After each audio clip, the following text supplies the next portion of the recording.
Hello folks, I've just received my new dbell camera in the mail and we're going to get it mounted up on the wall today and get it up and running. I'm really excited to do this, so now we're going to have a look and see what's inside the box. We're going to open the box, we're going to have a look and see what we've got inside our new dbell camera box. First off, we've got the camera. It's got its mount on the back. I'm going to get it unpacked. It comes with some plastic film on the lens. Leave that on until your installation is finished. Next, we've got some installation manuals. Starts with number 1, goes to number 2, and then goes to number 3. Very easy to follow. We've got a Cat 5 cable. We have a template. The template is for mounting the camera. Gives you a bit of help there. And then we've got some accessories. We've got a waterproof kit for the Cat 5 cable, and we've got some mounting anchors and some screws and a key. And that's it, folks. That's what comes in the box. We're going to show you how to put the SD card into the camera so that you can record to your local memory. I'm going to take the dome off carefully. There's a ring around the dome that you have to unscrew. I'm going to take that ring off, and then there's 4 screws. You have to be very careful with these. Use a fine screwdriver. So that is all the screws off. Cover's going to come off. Be careful with that, with the screws. Next, after the lenses come off, you're going to take this black piece off. You're going to carefully tilt the camera back. You can hear it, it'll hit a spot. Now, in there, I'm going to show you is where the SD slot is. And be very careful, there's a lot of electronics in there. You see, you can get it to tilt a little bit more. So right there is your slot. Don't touch any of the other connections. And just be careful, this is a bit of a delicate portion. Just be careful when you're doing this. And click it in and you'll hear it click. When it's finished, you'll see it sitting in there and you're ready to go. At this point, you can put your cap back on, tilt your camera back down carefully. Put the floating cap on.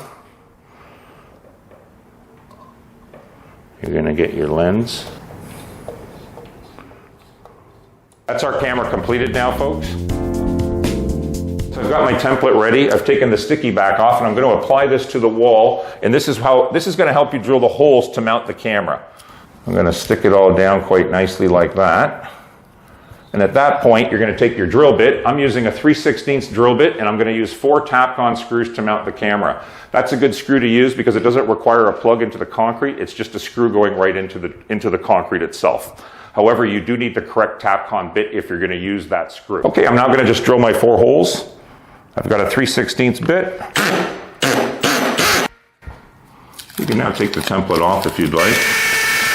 First is, what's really nice about this camera is you've got a Cat 5 connection on the side. If you have a PoE source, it really does only require 1 cable.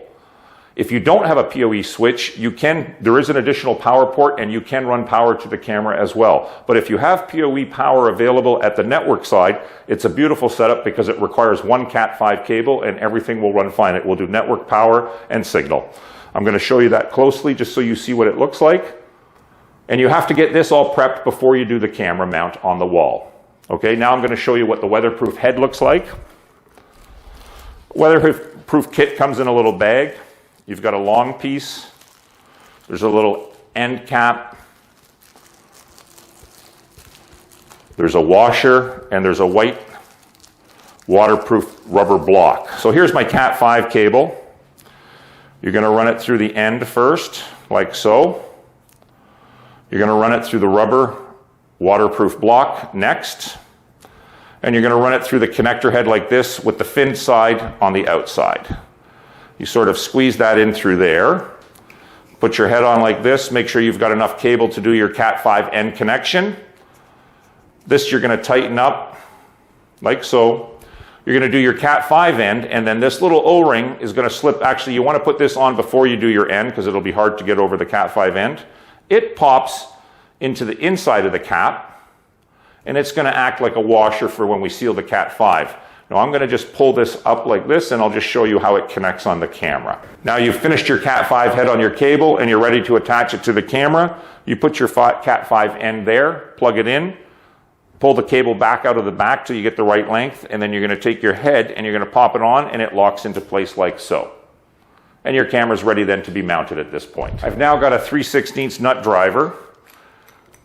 These usually, if you buy the large package of Tapcons, they sometimes come with this driver. If not, you can find them at your local hardware store. We're going to use these blue Tapcons.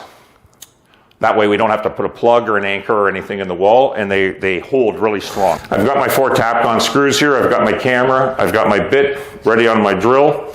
You don't need to crank it up too high. It can be on low. You probably need low speed because of the Tapcon screws. So you want low speed, high torque.